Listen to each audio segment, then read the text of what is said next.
So welcome to the preview tonight. It's Tuesday night, about 5:30 p.m. We're going to spend about the next hour tonight with a live stream event to be virtual tonight with three of our top speakers to whet your appetite tonight. And then what we'll do tomorrow, we'll move into our full lineup. The three big speakers that you're going to want to pay attention to, obviously, is going to be the Undersecretary of Defense, Research and Engineering, Heidi Shyu. As we speak, she is in Indo-PACOM with Admiral Aquilino as we speak, and was gracious enough to record this just before she got on the plane. I am expecting, I cannot guarantee this, but I'm expecting that she probably has something to announce while she's over at Indo-PACOM. Something with her UK allies, Australian allies, things of that nature. I don't know if it'll be AUKUS-like. But I know she's hungry to make an impact. And so the first briefing tonight will be by Heidi Shyu. As you know, she has rolled out her 14 technology lists. And as you know, very, very closely followed in industry and the broader community was the DoD hypersonics meeting with the CEOs that happened with Secretary Austin, Deputy Secretary Hicks, and of course was chaired by Heidi on February 4th. All right. Our next briefer beyond that will be Air Force Global Strike Command, which is, of course, General Cotton.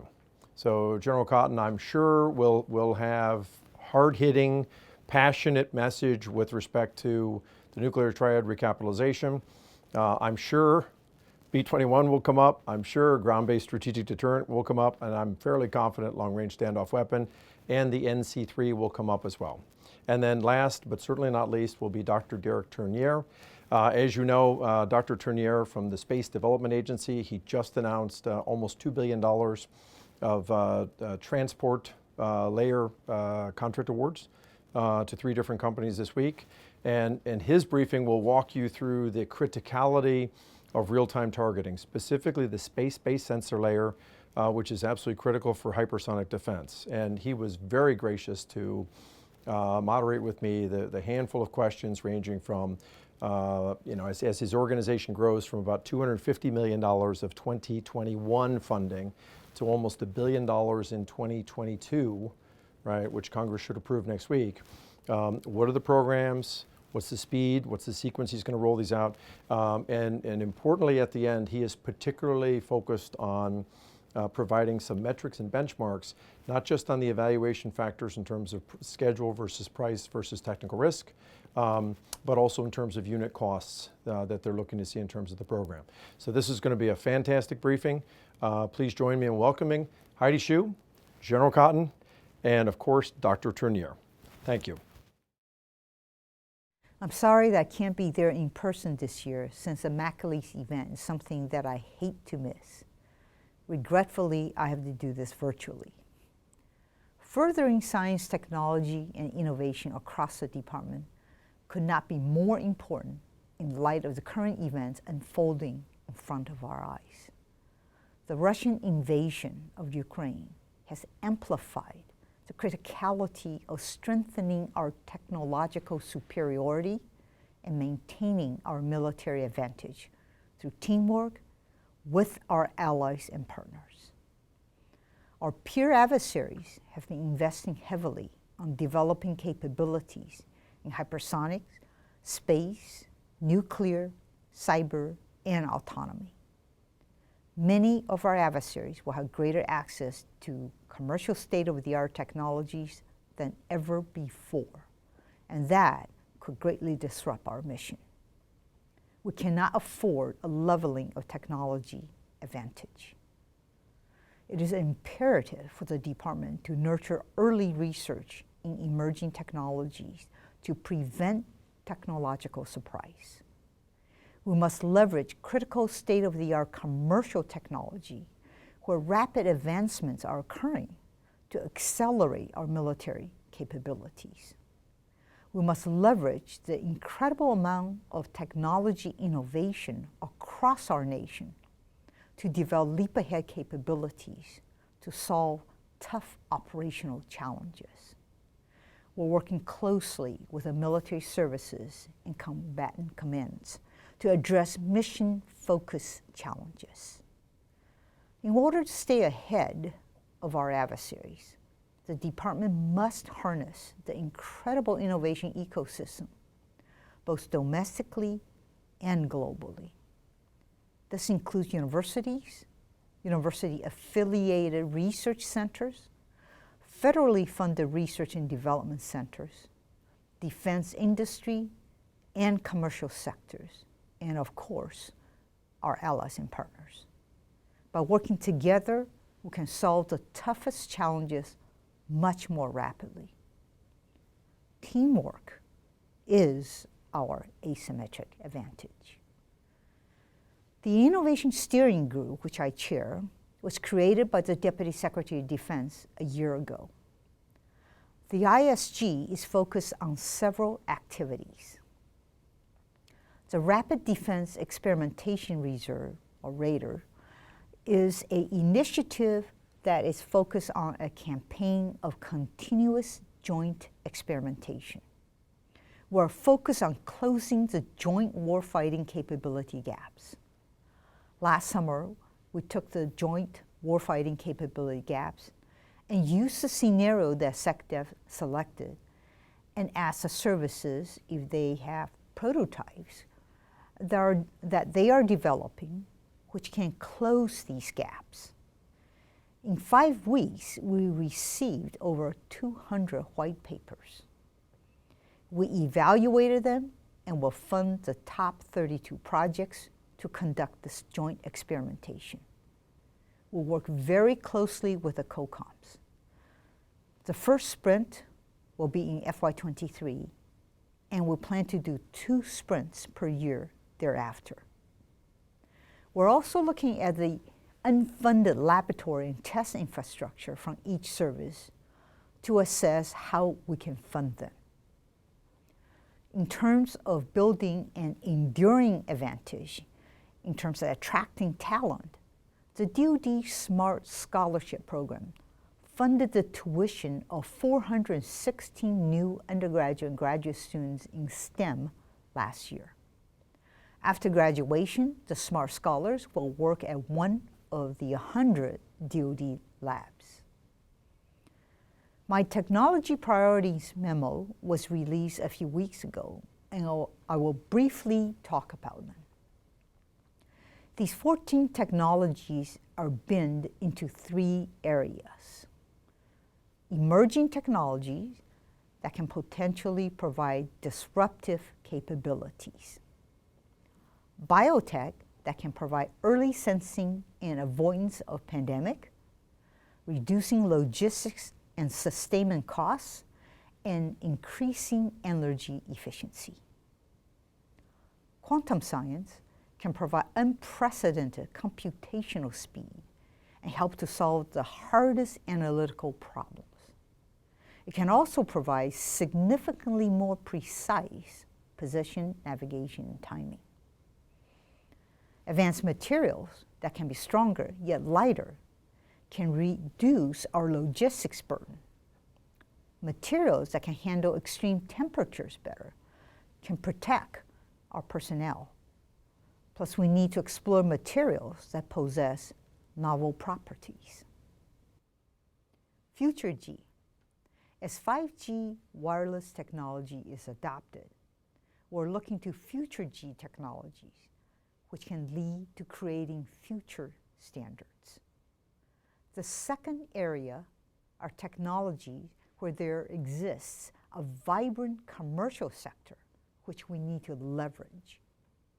Trusted AI and autonomy is critical to enable our unmanned platforms to operate in a highly contested environment.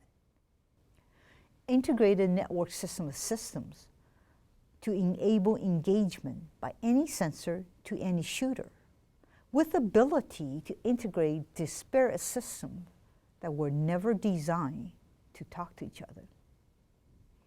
A hybrid, more proliferated space architecture to enable resilient cross-domain operations in communications, intelligence, surveillance, and reconnaissance, and position navigation and timing. Our space systems must be adaptive and reconfigurable. Software is now ubiquitous. so we must leverage commercial best practices to rapidly modernize our software. Advanced computing and software must focus on a modular open architecture to isolate hardware from the software and enable rapid upgrades. We must incorporate DevSecOps into our software processes across our programs. 70% of our microelectronics comes from Asia. This poses a supply chain risk, which we have experienced in the last 2 years.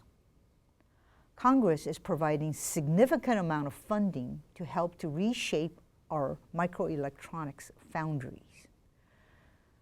The DoD will leverage a state-of-the-art commercial foundry that will be reshoring. In terms of ease of use of human-machine interface, this is critical to reducing training for our warfighters and users. Highly immersive, realistic training environments can provide real-time feedback to enhance warfighters' performance. Interactive HMI enables rapid mission planning and mission command by providing a common operating picture to geographically distributed operations. In the area of defense-specific technology, directed energy has finally matured to the point that we're starting to field systems. They are a critical part of a layered defense strategy.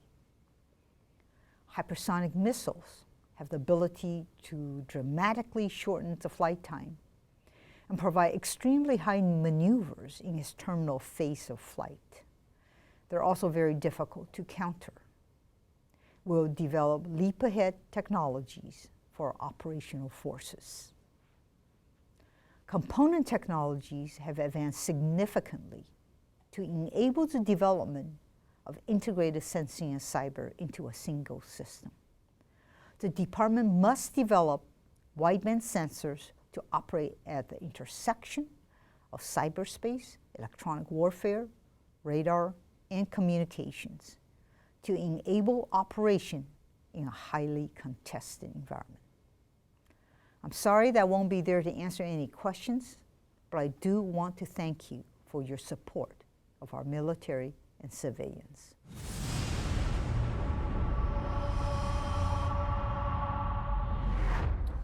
First, I want to thank Jim McAleese. Thanks for raising awareness on matters that are important to our defense. And thanks for the invite and opportunity to chat about a few topics that have been on my mind. There are a myriad of developments across the globe right now, and the strategic environment is becoming increasingly complicated by the day. I want to set the stage for my discussion today by addressing our two strategic competitors. The world watches as Russia's ambitions in Eastern Europe grow increasingly troubling.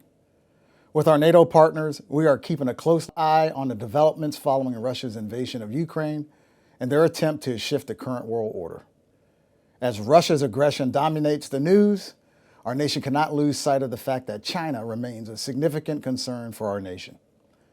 China continues to promote its goal of being a world leader while advancing and expanding its arsenal. China is utilizing a whole-of-government approach in an attempt to position itself as a dominant world power.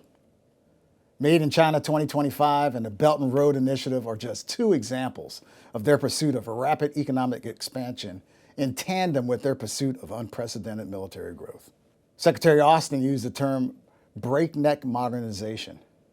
The Commander Stratcom, Admiral Richard, has described their nuclear expansion as breathtaking and perceptively identified their intentions as opaque. I've been keeping a close eye on the manner in which China and Russia's relationship is evolving. In the past, China and Russia have had a superficial transactional relationship. However, on the surface, ties between these two nations appear to be deepening. And I'm closely watching for any developments in their military relationship to see if it matches their rhetoric. Before the Olympics, China and Russia jointly declared a new era in global order, stating the friendship between the two states has no limits, and there are no forbidden areas of cooperation. They released a 5,000-word long-term agreement criticizing the U.S., mentioned 6 times. Together, they challenge the U.S.'s position as a global power, the legitimacy of the NATO alliance as a cornerstone of international security, and the notion of liberal democracy as a model for the world. Some speculate this could be the beginning of Cold War 2.0. I don't take a side on that debate, but I will offer that while we've faced a near-peer competitor before, we've never faced two near-peer competitors in a multipolar nuclear world. Meanwhile, North Korea and Iran continue to be a cause for concern. North Korea had 7 missile tests in January and claim it can shake the world with a missile that can reach the continental United States. The North Korean Foreign Ministry boasted how there are more than 200 countries in the world, but only a few that have hydrogen bombs, ICBMs, and hypersonic missiles. Iran also continues down a path that seeks to destabilize the Middle East. Earlier this year, Iran stated its enriching uranium is at 60% purity for the first time. Iran State TV showed off a new solid fuel missile with a range capable of striking U.S. bases as well as Israel. They claim their missile has high accuracy, is manufactured domestically, and can defeat military shields. Anytime the largest state sponsor of terrorism advances any technology, not just nukes, the world should be concerned. Despite all of these developments, my confidence remains high. The world has changed, and we shifted our posture accordingly. I know long-range strike and nuclear deterrence are central to our defense posture and are important now as they've ever been. To maintain that bedrock of national security, we in Air Force Global Strike Command continue to be always ready. And I'm talking about being ready for both the current and future strategic environments. Long-range strike, whether conventional or nuclear, is what the strikers of Air Force Global Strike Command are all about. Our area of responsibility is the entire globe, and we're responsible for 2/3 of the nuclear triad, both air and land. The world notices our every move. Our intercontinental ballistic missile test launches and bomber task force missions are closely followed by international press. These missions sharpen our training, testing, and integration. They also provide assurance for our allies and the American people. We do numerous test launches for Minuteman III each year. We randomly select an ICBM from one of our missile wings and replace the explosive package with a telemetry kit. We launch them from Vandenberg Space Force Base, California, to target zone in the Kwajalein Atoll over 4,000 miles away. These test launches validate the missile's effectiveness, accuracy, and lethality. For our bombers, having a dynamic and less predictive force is a strategic advantage. This complicates the calculus of our potential adversaries and allows us to maintain a position of advantage.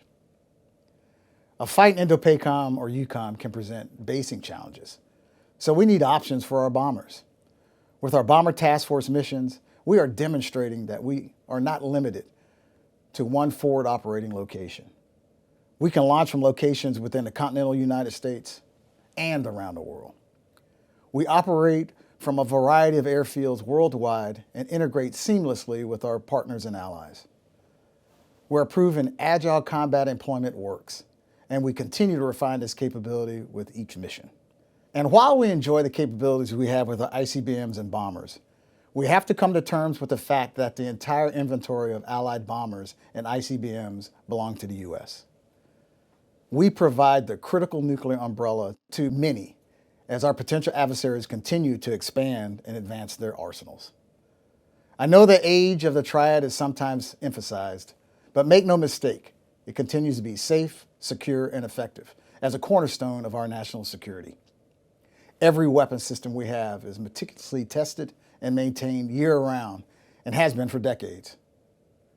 And we have a no-fail mission, and our airmen work hard to maintain and sustain these systems for the American people and our allies.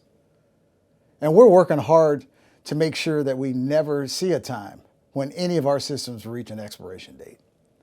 Fortunately, we're in a good place with our programs to prevent that from ever happening. Nuclear modernization is a top priority for the Department of Defense and the Air Force, and we're undertaking some of the largest modernization efforts in decades. We're modernizing the ground-based leg of the nuclear triad and providing this capability well into the 21st century. Our ground-based strategic deterrent will replace the Minuteman III ICBM with an initial capability in 2029. Until full capability is achieved in the mid-2030s, we'll continue to take actions to ensure the Minuteman III remains a credible and viable deterrent. GBSD is a state-of-the-art effort that is more than solely a new missile. GBSD uses optimal, fully integrated launch, flight, and infrastructure systems that will also add modern command and control features. This system is affordable and designed to operate for 40 years plus, with lower life cycle costs than a Minuteman III life extension. Additionally, 95% of all maintenance tasks can be completed in less than 6 hours.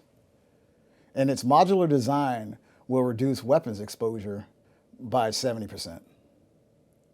This system will be a highly resilient and capable deterrent that will bring global stability to us and our allies for decades to come. Moving along to our air-based leg of the triad, our next bomber, the B-21 Raider, will form the backbone of the nation's future bomber force and provide both conventional and nuclear capability. The B-21 is the platform we need with the range, access, and payload necessary to continue 21st century global reach. It's designed to be effective even as future threats evolve. It leverages on open systems architecture to enable us to insert updated capabilities as technologies advance. I am pleased with the excellent progress across all elements of the B-21 program, and the program remains on track with plans to deliver aircraft to the first main operating base in the mid-2020s. B-21 is a penetrating bomber we need, designed to adapt to future threats. It is a central part of our plans to eventually form a two-bomber fleet that will include the heavily modified B-52. Through B-52 modernization efforts, the airframe will remain viable until at least 2050, giving it new radar, engines, and upgraded communications and data link capabilities. Modernizing the air leg does not apply solely to the airframes. We need to look at our weapons as well. To properly arm our future two-bomber fleet, we need to replace the aging air-launched cruise missile. Originally fielded in the early 1980s with a 10-year life design, Alcom has served its purpose, but it must be replaced. The long-range standoff weapon, known as LRSO, features a stable cruise missile design and meets the nation's requirement for a credible air-delivered nuclear deterrent for many years to come. LRSO is part of a joint effort with the Department of Energy.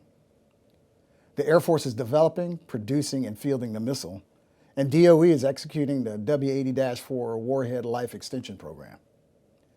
The LRSO program is implementing the reliability on manufacturing lessons learned from historic cruise missile programs to avert costly changes late in development and production. LRSO will provide the President with flexible options able to penetrate and survive against advanced air defenses, to keeping our long-range nuclear capability on our bombers. And finally, when talking about nuclear modernizations, we can't forget the tapestry that ties it all together. Nuclear Command, Control, and Communications, known as NC3, is a large and complex system comprised of numerous land, air, and space-based components used to assure connectivity between the President and nuclear forces. The current NC3 architecture consists of components that support day-to-day nuclear and conventional operations and provides survivable, secure, and enduring communications through all threat environments. Though some NC3 systems are specific to the nuclear mission, most support both nuclear and conventional missions. The Department of Defense is executing several acquisition efforts to modernize elements of the NC3 program. It is clear that we have numerous ongoing modernization programs, but we can't focus solely on modernization. We must have balance. Current systems need to last until replacements arrive.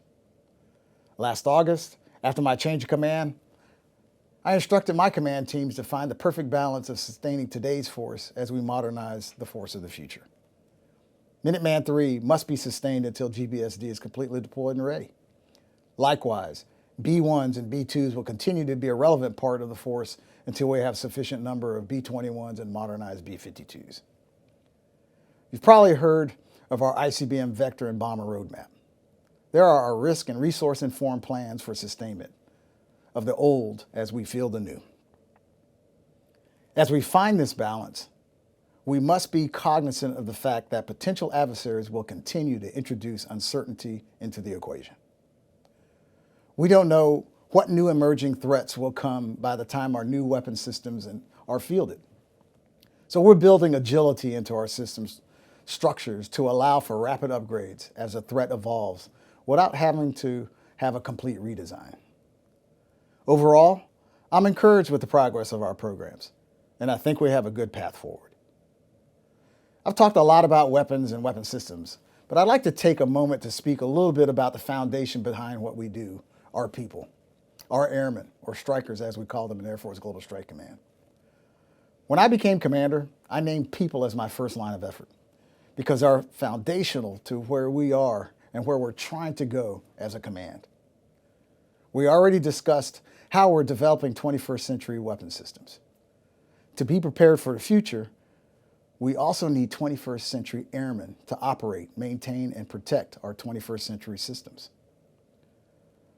We're in a competition to recruit and retain the best talent, whether officers, enlisted members, or civilians. We must take steps now to be ready for the future. A 21st century striker must also exhibit several key traits or characteristics that are essential to readying our command for the future. One attribute is competence. The Air Force has always been about getting smart people in the room and solving problems. We want subject matter experts who can complete tasks, be problem solvers, and take calculated risks when necessary. We also want our people to be digitally astute. The world's a lot different than when I first joined in the mid-'80s. Technology is advancing at a rapid pace. It is imperative that we develop and embrace our data-driven culture. We need to use advanced processing of information to our advantage, and our airmen need to be capable of utilizing cutting-edge technologies. We also want airmen to be globally informed. The geopolitical environment is certainly dynamic and changes every day, and our strikers must be aware of the evolving strategic environment. Another trait that we want to foster in our people is agility. There's always uncertainty in the future, so our people must be ready. Our strikers must be agile and capable of addressing the full spectrum of asks. Finally, we want to foster composure in our people. We need to develop their coping skills to have resilient airmen who possess a high level of emotional intelligence. To get there, we have several initiatives underway, including our strategic vision for the future, as well as our next iteration of striker culture. We have a saying in the Air Force: we recruit airmen, but we retain families. Over the course of my career, I found this to be absolutely true. To improve our recruitment and especially our retention, we have to foster a welcoming environment that ensures our airmen are properly trained and equipped, and the issues that are most important to them and their families are addressed. Ms. Shireen Brown, spouse of Air Force Chief of Staff General Brown, has an excellent grasp on the priorities that are important to our airmen and families. Her 5 and Thrive initiative increases our focus on the top 5 quality life challenges military families face: childcare, education, healthcare, housing, and spouse employment. I believe when we address these issues, we'll have the best and brightest men and women of our nation to serve as they advance in their respective career fields. We are the best Air Force in the world, but it's not because of our great weapon systems. It's our people. I'm confident for our future. We have great people. We have great systems in development. And we have great plans in place. And I think these are good reasons to be excited. Jim, thank you again for inviting me to speak. You have a tremendous lineup of speakers, and I know this conference is going to be an incredible success.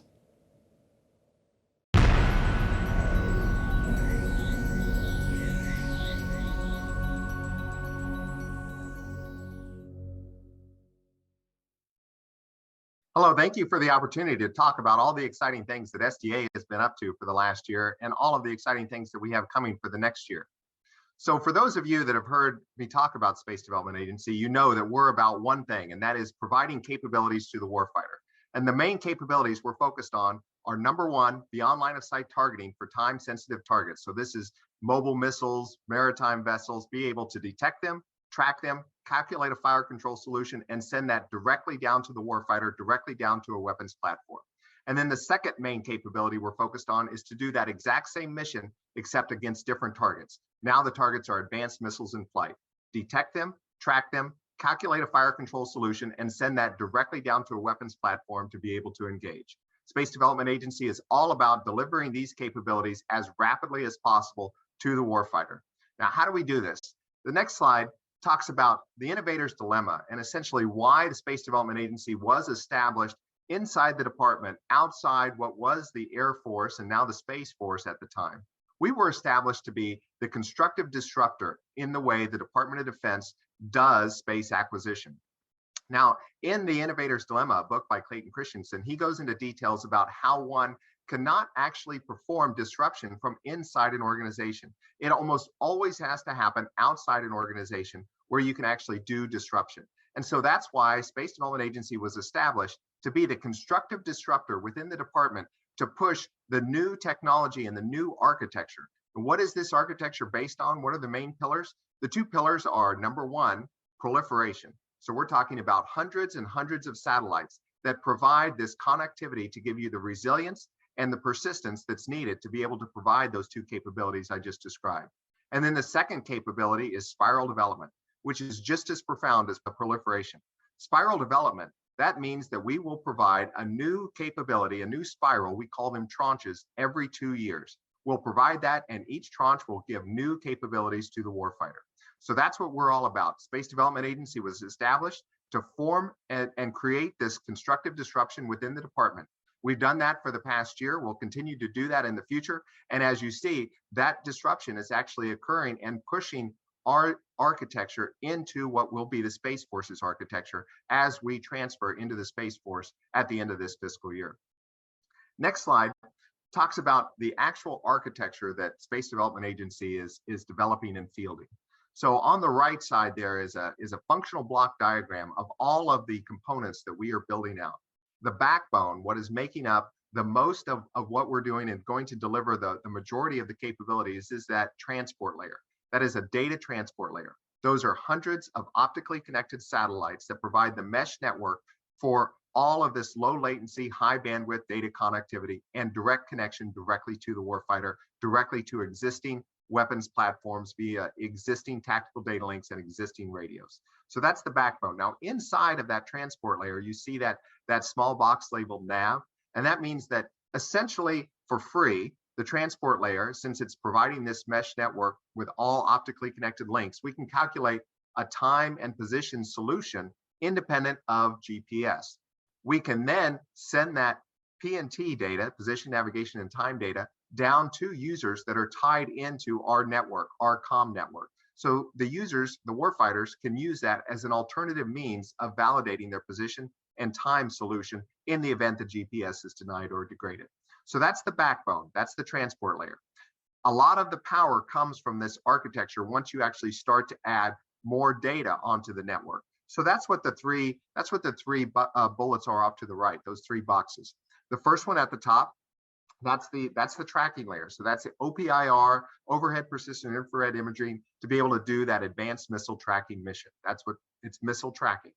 So there we'll also be developing, and I'll talk more details about what our plans are there, but we will be developing a proliferated set of satellites to be able to detect and track advanced missile threats, and then send those data directly via the transport layer to a weapons platform or down to the ground to the existing joint OPIR ground infrastructure.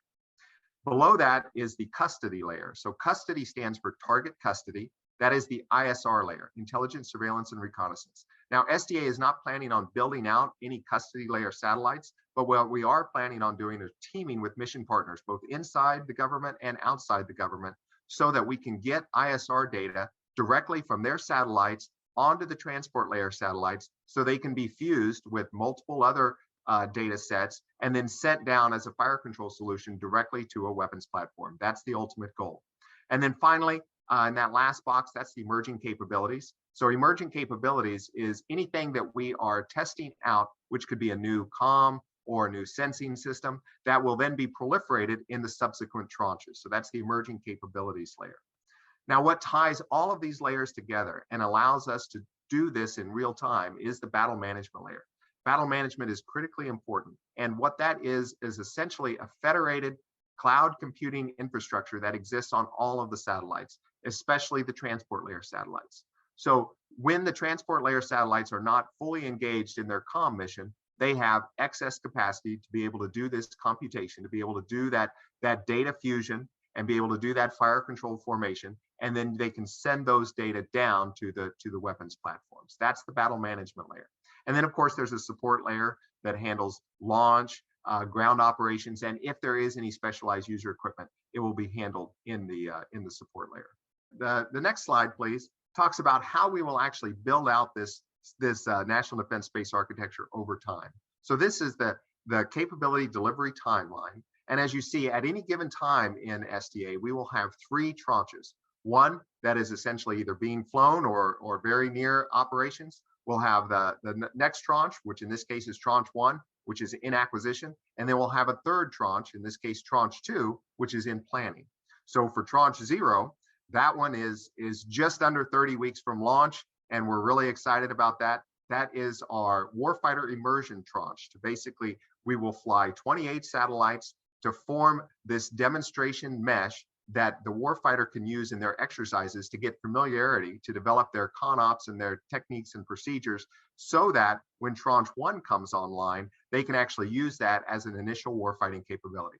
So tranche 1 will give the low latency data connectivity globally from that transport layer. It will give the data directly to tactical elements, and it will also disseminate them to targeting cells and to theater. So that's the backbone of what we're doing in tranche 1. In addition, we will also field our tranche 1 tracking satellites, which will provide global coverage for advanced missile tracking. And then it will provide varying levels of coverage over the globe to actually form fire control solutions and then send those data out and disseminate those. And then we're working with mission partners, which really sets the capability of the custody layer. As mission partners field ISR satellites, we'll work with them to get their data directly onto the transport layer so we can send those that last mile directly to the weapons platform. And then in tranche 2, which is currently in planning, we'll essentially just build that out to make sure that now, as we had regional coverage where we could pick a region of the globe to have persistence over. Now we'll actually have full global persistence. So we don't have to do any kind of data load sharing between one region of the globe and another. We'll have full persistence globally for all of those missions. Now the next slide talks about what we've actually done since our inception and how we've grown. So this is interesting. So we are just under 3 years. We were established in March 12th of 2019. And at that time, of course, we had no budget. We had just a few people. And the only real outreach we had was an industry day with a request for information from industry. Then in 2020, that's when we got our first appropriation. And in that, our first satellites were delivered 9 months after that first appropriation. We had 20 awards in 2020, and then we grew from essentially a handful of people up to 32. And then this last year in 2021, we've increased our budget as we've really started to execute on tranche 0. And we had 21 awards, and now we're up to, actually right now today, we're up to about 165 individuals working with the Space Development Agency. And in 2022, we'll continue to grow that throughout the year as we put tranche 1 on contract and move forward with both tranche 1 tracking and tranche 1 transport. And we continue to grow the agency and be able to deliver. And of course, we transfer into the Space Force at the end of this fiscal year. The next slide talks about what we've actually launched in 2021. So we launched 4 experiments on 6 satellites. The first ones, those Mandrake 2, as I mentioned, those were delivered to the launch vehicle 9 months after receipt of funding. Now they were damaged during ground integration, so they weren't able to launch in January 21, but we repaired them and launched them in June of 2021, along with the Link satellites and the POET demonstration satellite. So Mandrake 2 was a joint SDA-DARPA mission to demonstrate laser comm links between one another, and then also between the satellites and the ground. And that one is going through launch and early operations now, continuing. Everything is working mostly nominal on that one, and it's continuing to push forward, and it's operational. The Link satellites, they were the same. They were also going to demonstrate, that was a joint effort between SDA and General Atomics. They were going to demonstrate laser comm between each other, and then laser comm from the satellites to an airborne asset. Unfortunately, those satellites had problems right after launch, and we were never able to get command and control of those satellites. So that experiment was a learning experience more than a success. And then POET on that one has been just a wild success. So that was a joint effort between SDA and DARPA.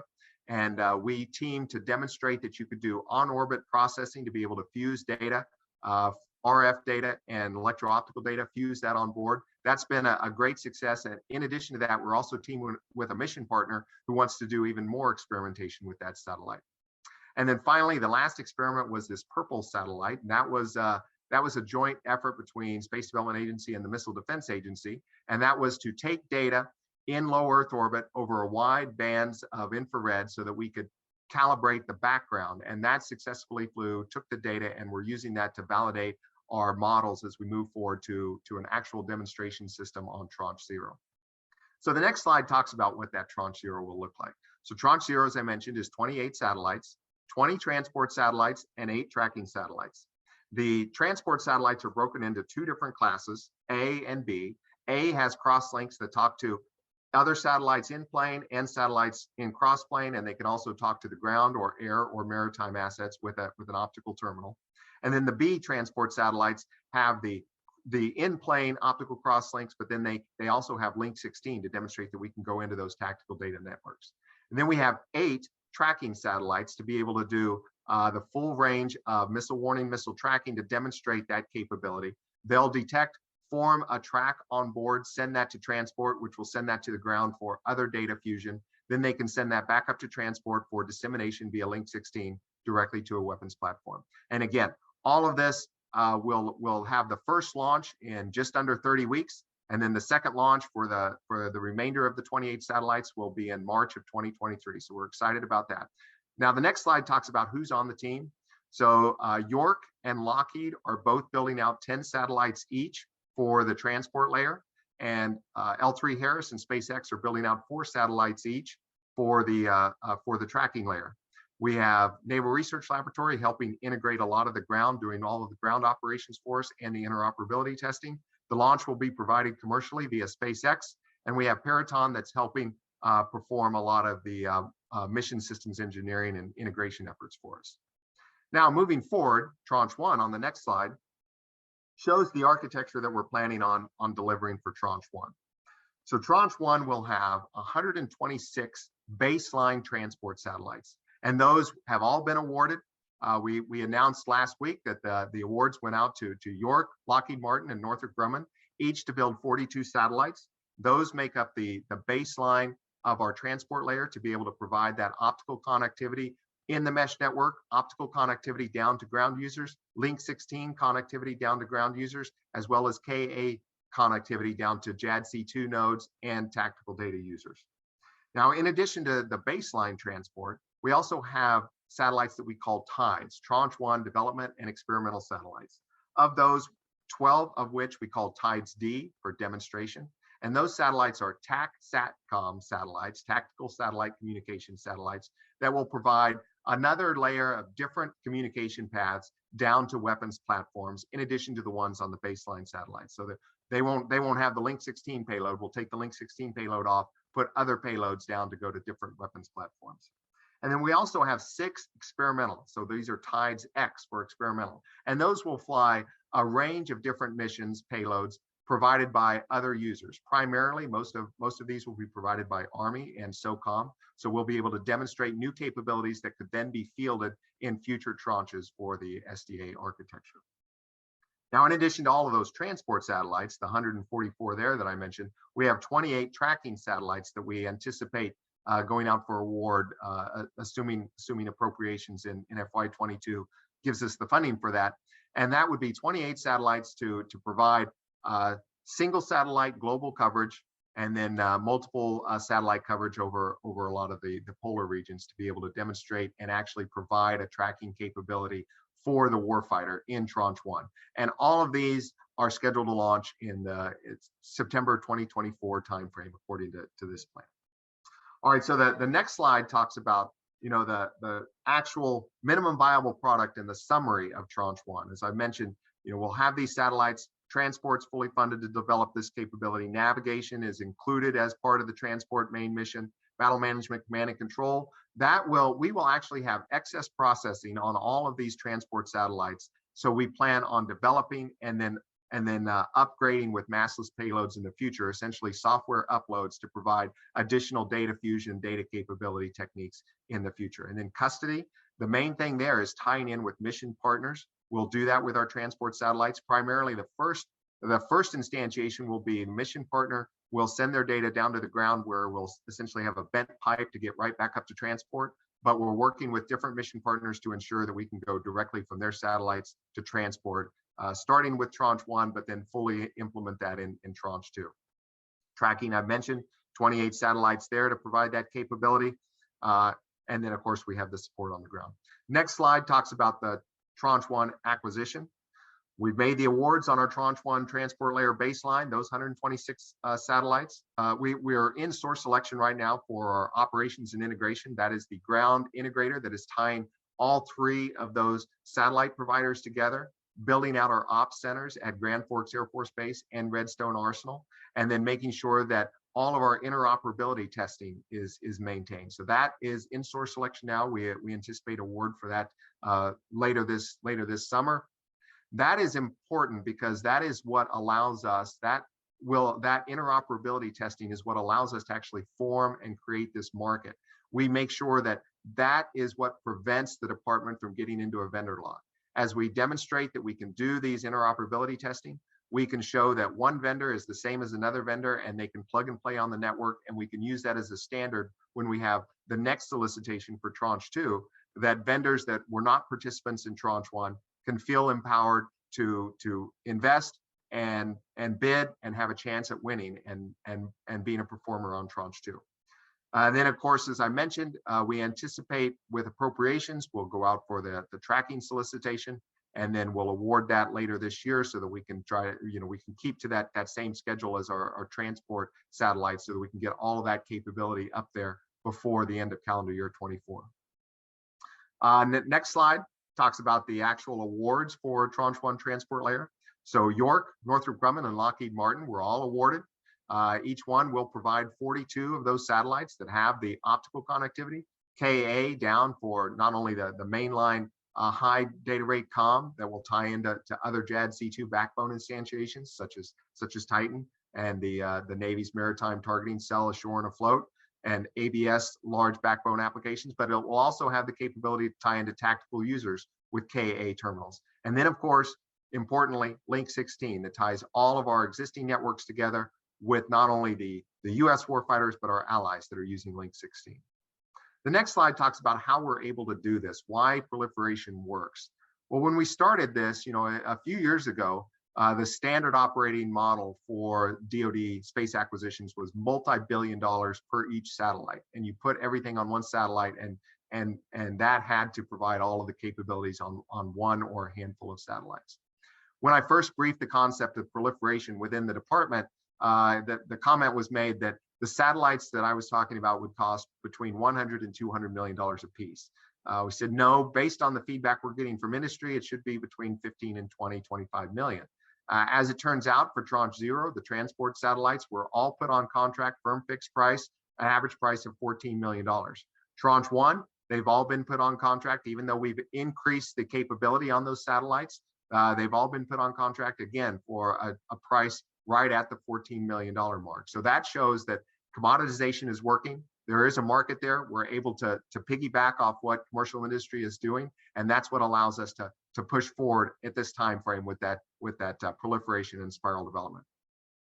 So the next slide is talking about what we see in the future. And this is just to highlight that we are creating a market, and we want industry to invest in that market. We want our mission partners such as DARPA and the Defense Research Labs to invest in this market, to develop the technology that will enable capabilities for future tranches. Because SDA is all about being able to put on contract with firm fixed price delivery of a capability in 2 years. So that means we need to have a very accurate development of what the technology is. We need to have that be low risk. We need to understand what the threats are, and we need to be able to push out on that and go forward. And so that's what this is all about. So this is a roadmap of what industry could invest in that would give them a differentiator for their offering for future tranches. Next slide. So some of the key takeaways. So as I mentioned, just under 30 weeks, Tranche 0 will launch. We're really excited about that. It's been, that's been a wild ride to keep that on schedule in these supply chain impacted times of COVID, where it's difficult to find resistors and wires, let alone all the components needed for satellites. So that's been a tough putt, but we're pushing forward and we're still on schedule. Tranche 1, September 2024, will deliver initial warfighting capability. We'll actually be able to effect a fight at that time. Hundreds of satellites optically connected every other year. That's SDA's goal. We are the JADC2 backbone. We will tie together Army, Navy, and Air Force to make sure that they interoperate seamlessly as we provide the backbone to tie all of the sensors and shooters from each of the services together. We're that low latency tactical data link comm backbone that the department can rely on. And the first tranche towards that global missile tracking capability will be awarded and will push forward in this year. We are constructively disrupting how the department has done space. If you look at our establishment just a few years ago, people thought that proliferated LEO was not something the department would embrace or could utilize.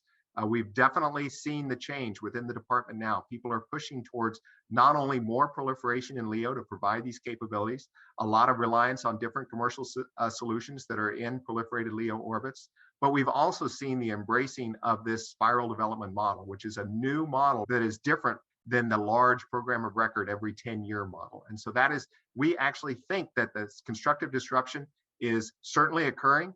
It will continue to occur over the next year, and soon the Space Development Agency's model with proliferation and spiral development will be the baseline model that the department is embracing going forward as the architecture. Now the next slide talks about some highlights about working with SDA. So clearly we always are looking for experts to join our team. Please go to SDA, www.sda.mil, to see how you could join our team. And we're a very lean organization. We're always looking for good people to join. And follow us on LinkedIn and look for our solicitations on sam.gov. So thank you all for the time, and to answer any questions now.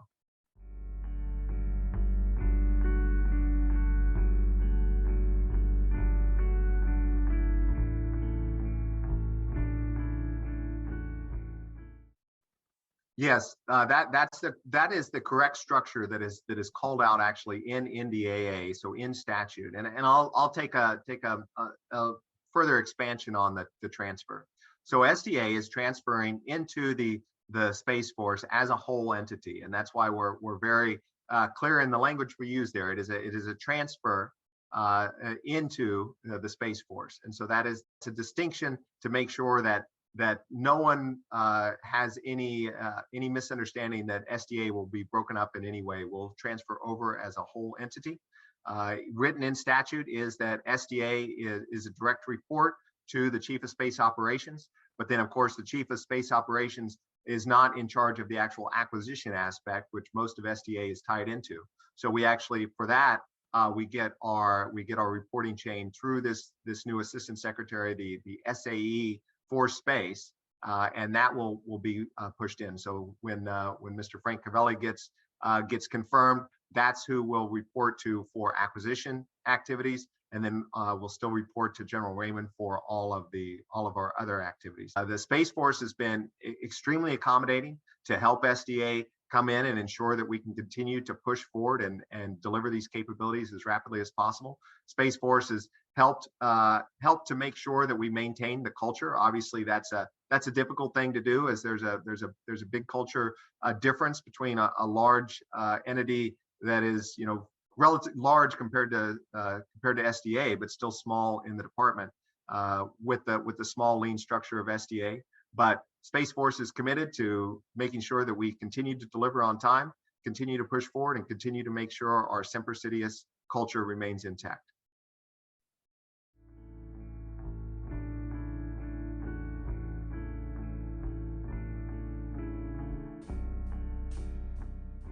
For each of our solicitations, we specify very clearly what our evaluation criteria are. So number one is always schedule.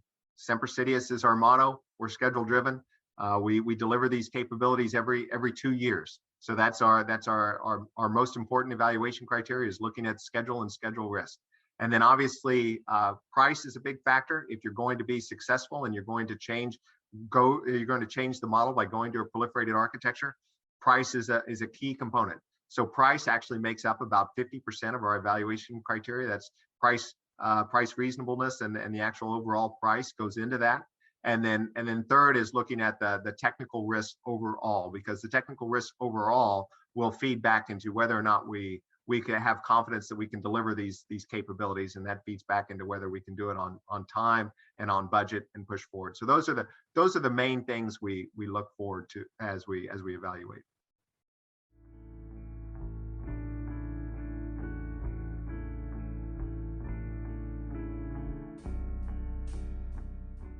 So the key thing, SDA is all about the space capabilities. Anything that's proliferating, the systems that will be operational systems and provide the backbone for the Department of Defense in this proliferated LEO constraint. That's what SDA is focused on.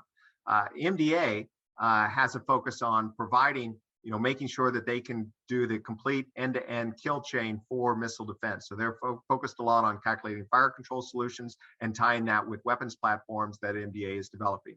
And they get those data from a lot of different systems. So HBTSS is a system to demonstrate the capabilities to get exquisite fire control OPIR data that can be used to feed a fire control solution for future weapons platforms for the missile defense mission. What SDA is doing in tracking for Tranche 1 is to field systems that don't provide quite the fidelity for a fire control solution, but give you the fastest way to get the global coverage, because we're really all about getting that global coverage as quickly as possible. However, this is where I see there's going to be a lot of synergies moving forward. So if you recall what I discussed about tides, that is essentially how we do the demos that will be proliferated in future tranches, primarily for the transport mission. I see what MDA is doing as the tides for tracking. So they will be developing new sensing technologies that will push the mission for additional sensing capability, additional fire control capability, additional quality of service, so that could be proliferated in future tranches. So I would anticipate that a lot of the technology that's being demonstrated on HBTSS phase 2B, which is their 2 demonstration satellites, a lot of that technology will see itself fed into and start to be proliferated in our Tranche 2 tracking layer, where we want to, now in 2026, we'll want to make sure that we start to form a mesh that can actually do not only the whole global missile warning and missile tracking, but can also now be tied into the full missile defense, so we can pull those fire control solutions directly down to the ground. So once it actually goes into that operational system, for a proliferated system, SDA would develop that, but MDA will continue to push the envelope to do demonstrations to push that technology, much the same way that DARPA and AFRL have been doing for the transport side, helping SDA burn down those technical risks. In addition, one of the key things that can't be forgotten about what MDA has developed, so the whole ground communication and dissemination layer, they call C2BMC, Command and Control, Battle Management and Communication. That is a critical aspect for how data gets disseminated. This fire control data gets disseminated out to the shooter. Primarily now it relies on a lot of terrestrial and then MUOS type connections for the end. We certainly want to leverage not only all of the background work that's been done for C2BMC, but C2BMC itself, because we would like to take that data from C2BMC, and we're working with MDA on this, to get those data from C2BMC directly to the transport layer to get that disseminated out over all of these tactical data links, in addition to the ones that C2BMC uses now. So there's a lot of synergies there, more so even on the ground and the data dissemination and data fusion than anything else. But certainly a lot of people are watching the sensor side as well, and that's the vision, is that MDA develops technology, SDA will then proliferate that into operational constellations, since we are part of the Space Force, who has the organized training equipped mission for the services.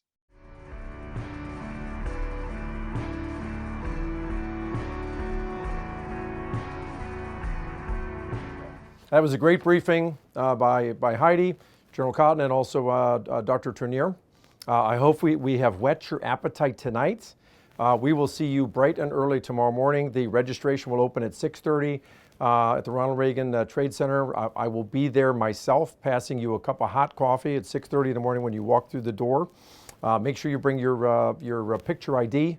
It is a federal building, so we will have federal security there. And then just the kind of it's going to be an action-packed day. So registration 6:30, but we will start sharp at 7:30 a.m. with General Neil Thurgood from Army RICTO. Obviously Army Hypersonics. Those of you who know General Thurgood will not want to walk in late, because he will notice that. The rest of the briefings tomorrow will be the full service secretaries. We'll have all of the service chiefs as well. And of course both the House and the Senate leadership will also be there as well. So it's going to be a fantastic day.